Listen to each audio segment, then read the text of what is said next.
Nag-uusap-usap na naman ang mga scammer lahat dyan sa headquarters. Nag-uusap-usap ang mga pulisumam at yung mga bodyguard ng Luis Raymond Villafuerte Jr. Yung mga bodyguard daw niyan, mga kausap, nag-uusap-usap na yung mga pera daw na ipapadala ng taong bayan sa pamilya. Nag-uusap-usapan at namimerwisyo na naman.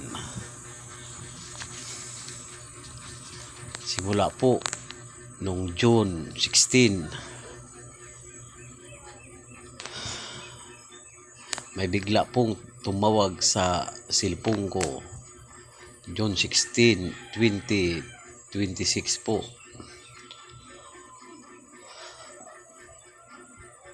May biglang tumawag sa cellphone ko po, sa number ko, na nagulat po ako. Tumawag po sa akin at nagsalita sa akin. Papadal daw ako ng pera, ngunit nagulat ako. Di sinagot ko naman, bakit po papadalan ako ng pera? Ang sabi yung tumawag sa akin. Tapos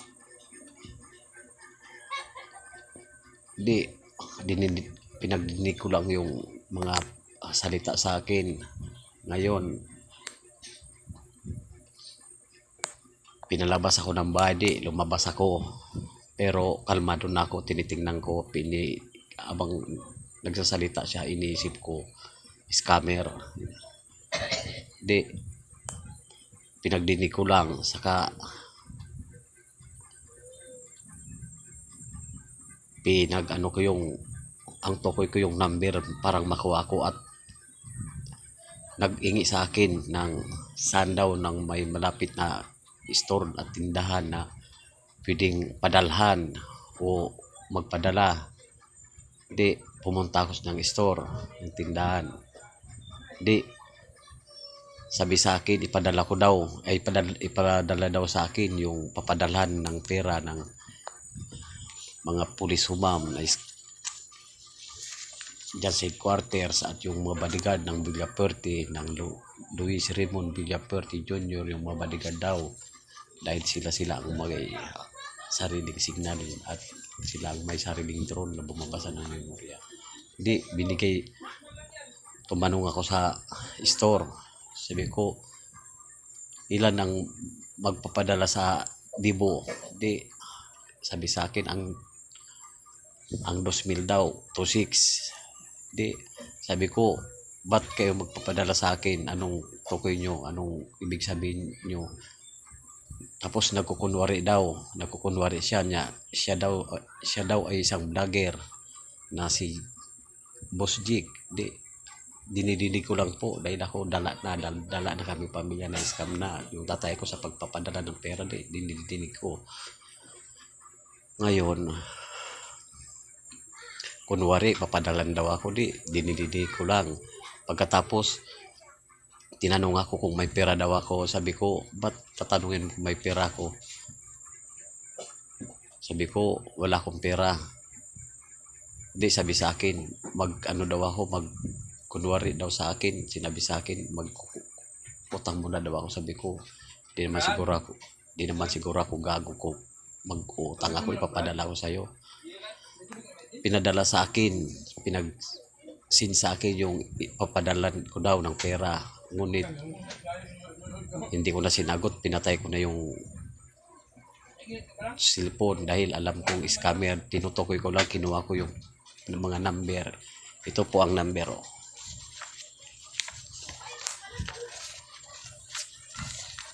Yan po ang number. Yan po ang number. Yan po ang unang tumawag sa akin.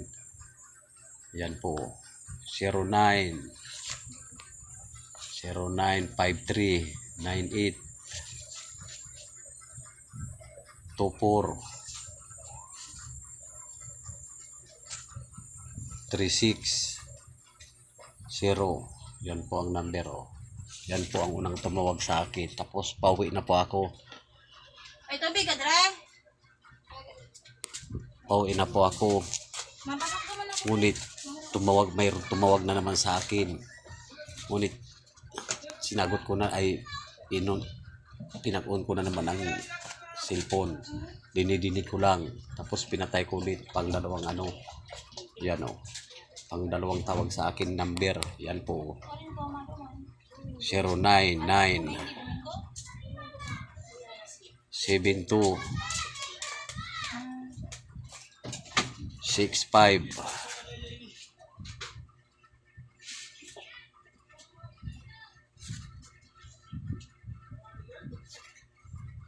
16 to 9. Yan po. Dahil yan pala ang mga may kagagawan ng yan ang tumatawag sa akin, itong dalawa. Yan. At nag-uusap sila, nagtatawanan. Bumingiti sila bang nag-uusap na tumatawag sa akin. Dinidinig ko lang po. Yan daw sa headquarters. Ngunit po, yung pinagsin sa akin na GCash number o smart number, padala number,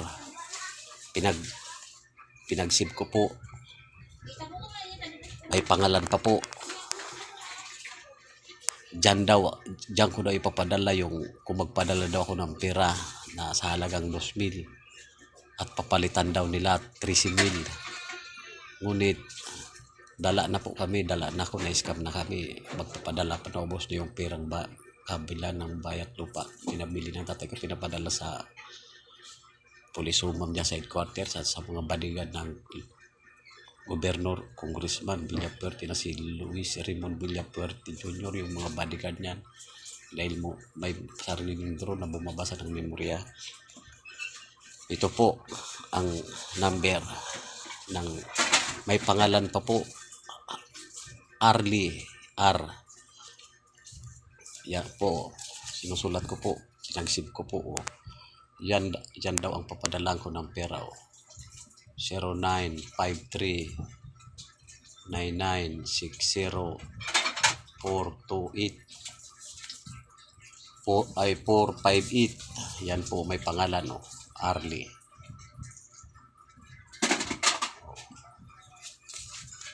Arlie ang pangalan.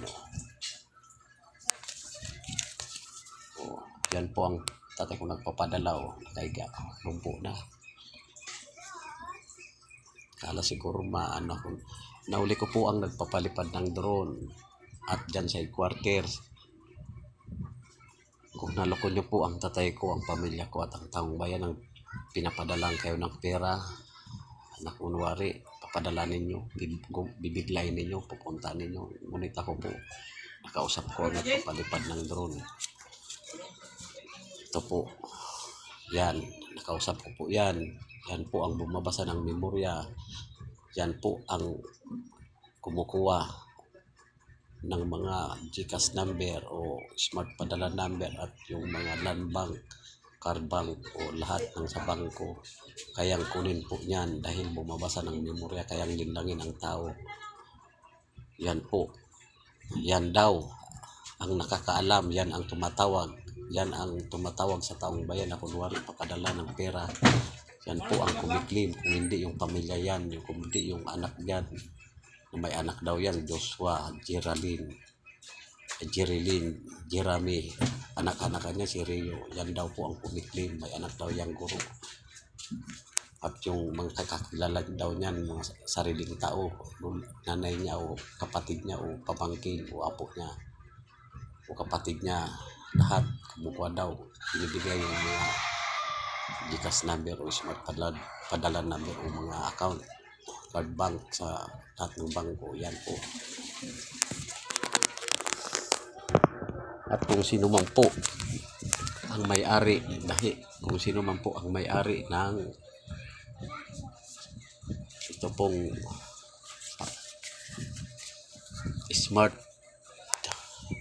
smart padala o GCash number. Kung sino man po ang may-ari niyan o sila, nadidinig ko po, sila daw ang may-ari dahil ito may-arling sasakyan to, Harley.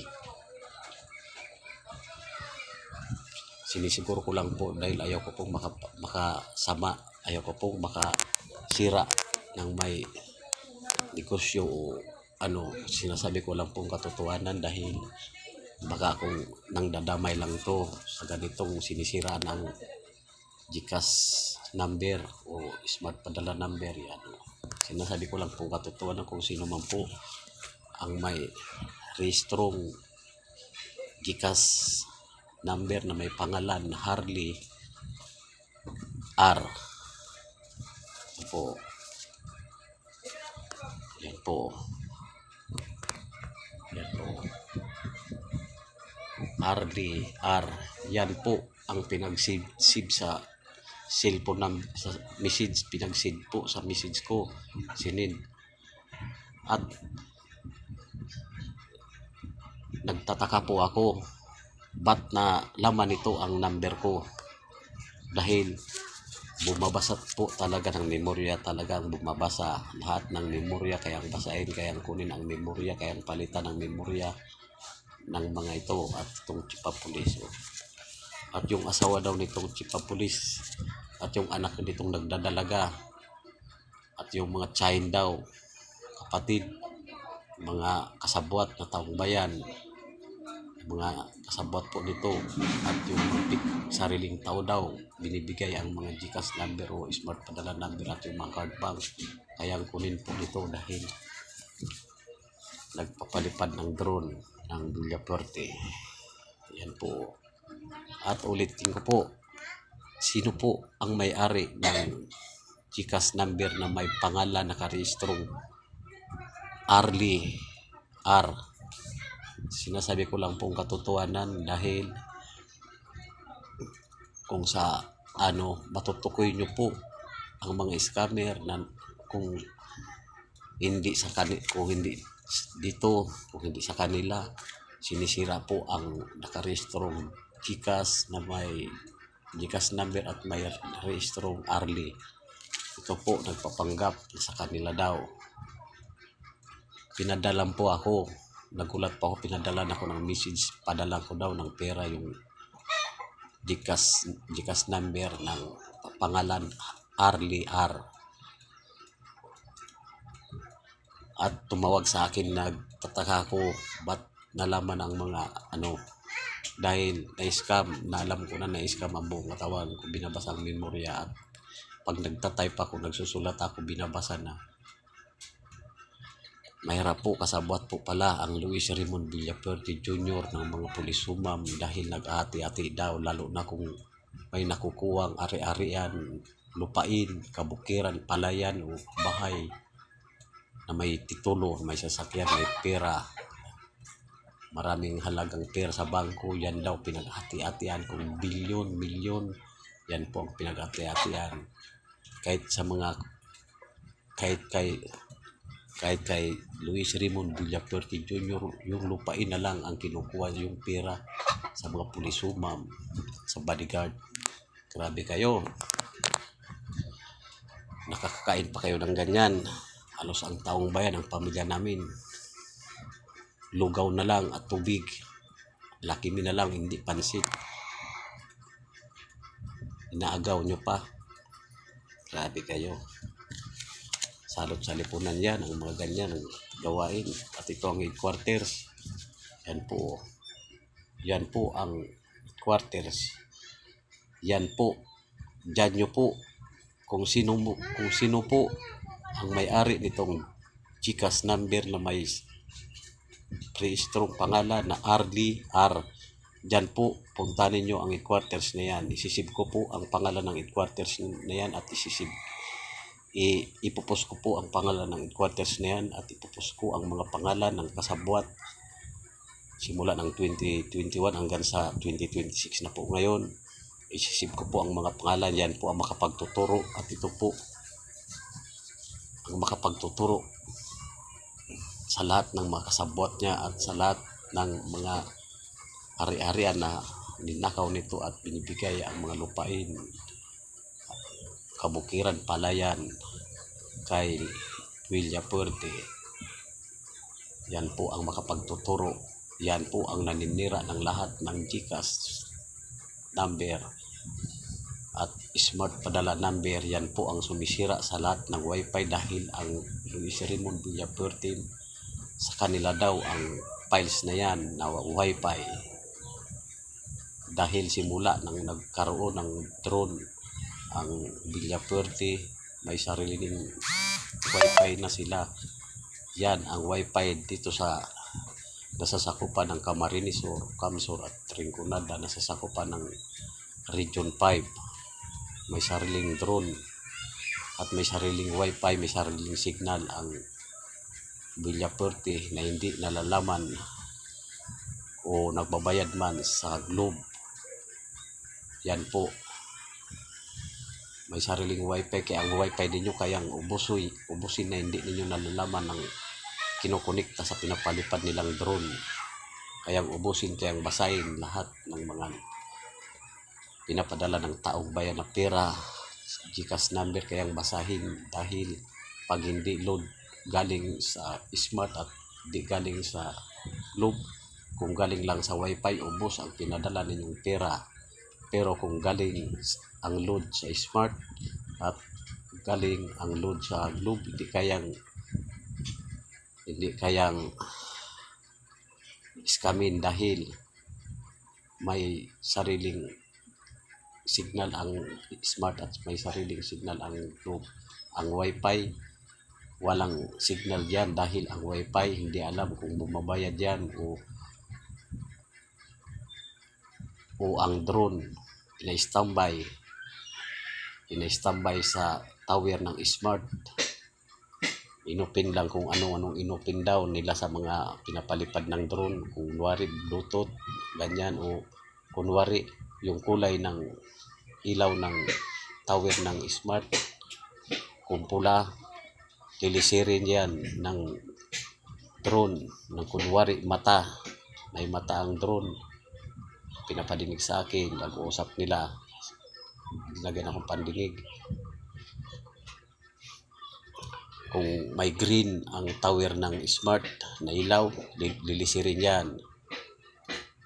Kung anong kulay, kung may puti ang tower ng, kung puti may ilaw ang tower ng smart, lilisirin yan, ipaparehas yan sa pinapalipad ng drone, kaya nagkakaparehas ang ilaw.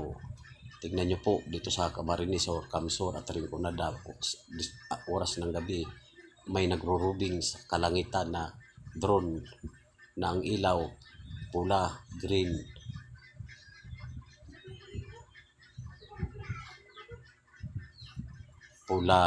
blue, yan, puti, ang sa gitna puti, yan po. At kung sa signal man ng Globe, kung anong kulay kung may pula ang tower ng Globe na signal, kung may ilaw na pula, lilisirin yan ang drone ng matang yan. Kung may blue, lilisirin yan. Kung may puti, lilisirin. Kung may green, lilisirin yan ng drone dahil yan daw ang pinagpaparehas, dahil yan ang pina-standby, yan ang signal na pinapalipad nito, na ang mata, yan ang memorya ni yung yumao daw na yung tatay ng gobernador na si Luis R. Villafuerte Sr. Yan daw ang memorya na pinapalipad nitong gonggong na bodyguard na to. Yung bodyguard, yung anak ni Luis R. Villafuerte Sr., yung anak yan, ito si Luis Raymond Villafuerte Jr. Yan ang may-ari. Ito ang bodyguard.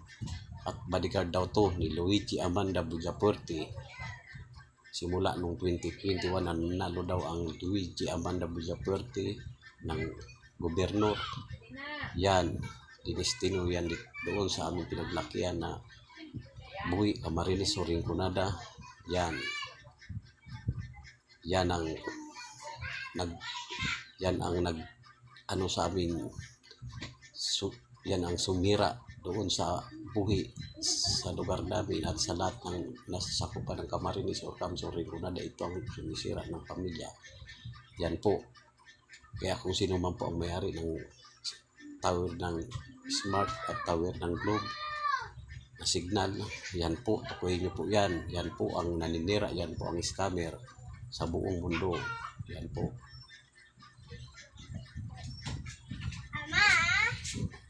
At ito po, ito ang chief of police. Ito po, suri nyo po yan.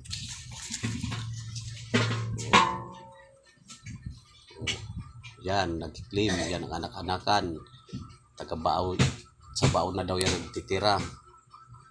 Lumaki daw yan sa Iriga City, San Jose, San Juan, sa una ng Mediatrix. Yan. Walang mudo yan. Bastos yan. Ang bunga nga yan dahil ang dating nabubuhay pang ina na yan. Walang mudo ang bunga, kaya walang mudo rin ang bunga nga. Walang respeto sa sarili. Puta.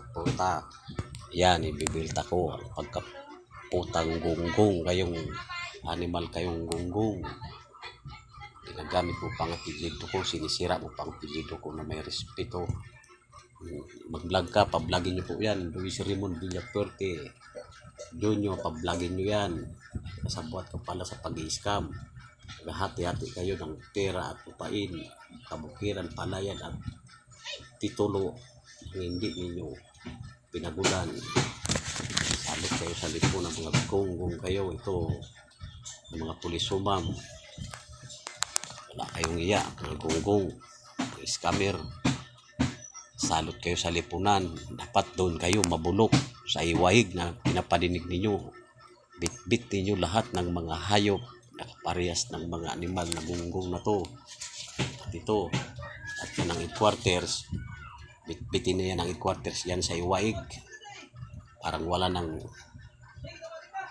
maalala ang taong bayan na pag-i-scam ng mga gunggong.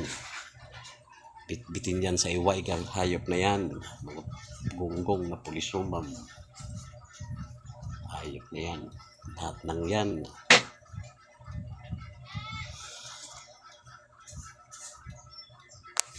Scammer kayo. Gigibain ko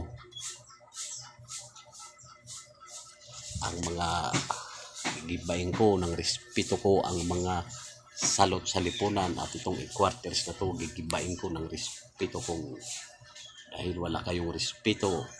Ito, gigibain ko yung pagmumuka nito at mag-vlog ka.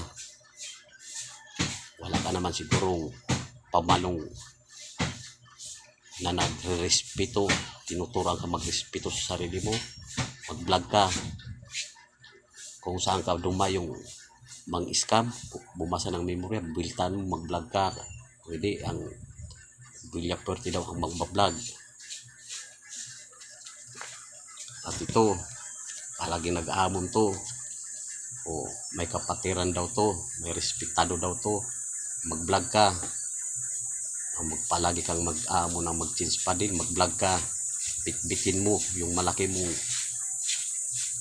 respetado dahil sa kanggunggong.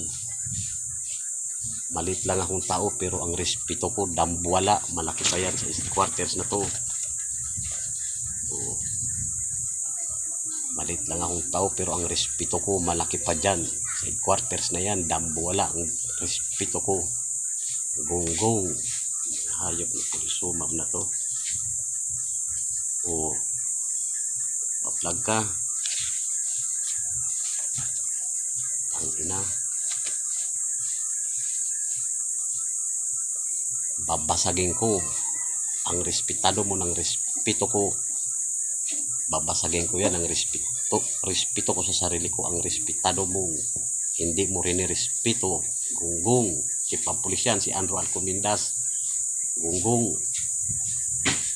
Sinisira mo pang uniforme ng mga kabaro mo. Sinisira mo ang headquarters na hindi gawain, hindi scammer. Mga gunggong na scammer na to.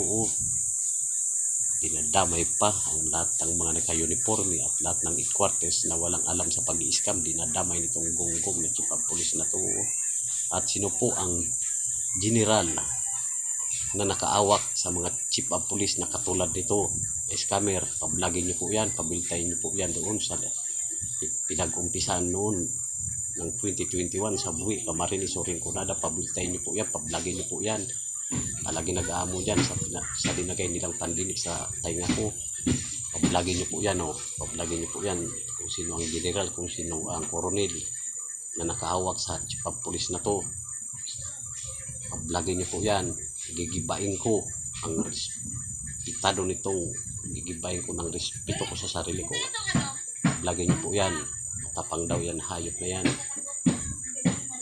Pinirespeto ko ang uniforme, ngunit walang respeto sa sarili itong gonggong na chief of police na si Andrew Alcomindas. Gonggong. Lagi niyo po yan kung sinong may respeto pong koronel at may respetong general. Nirespeto ko po kayo, pero pablagi niyo po yan. Alamin niyo po, lublob mo yan, hulin mo yan at doon mo yan ipasok sa hiwaig na pinapadinig sa akin. Dalhin yan kahit ang headquarters. Kahit ang headquarters na to, bitbitin nyo na yan.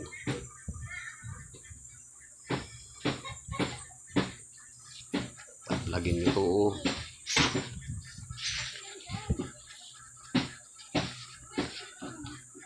lagin ang inang gonggong na yan.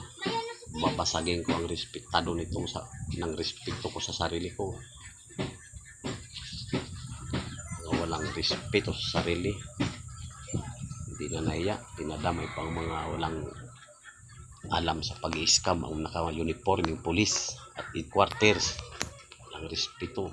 Ang ina, lumaki akong hindi palaway ang hayop. Lumaki kami may takot sa sarili, may takot sa Diyos, may takot sa pamilya, may takot sa sarili. Ang ina, ginagago pa nitong mga quarters na to. Scammer, hayop.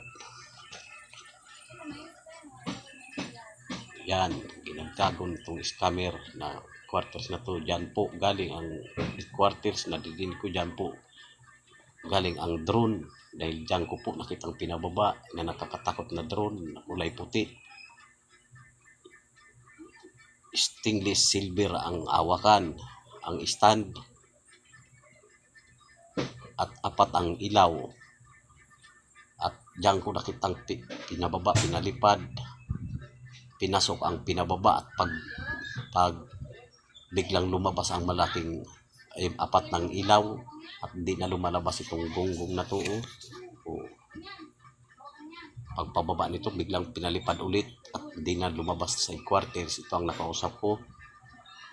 Yan ang umamin, nakausapin daw niya ang lahat ng kasamaan niyang nagpapalipad ng drone at magpapablatter ako dyan sa headquarters.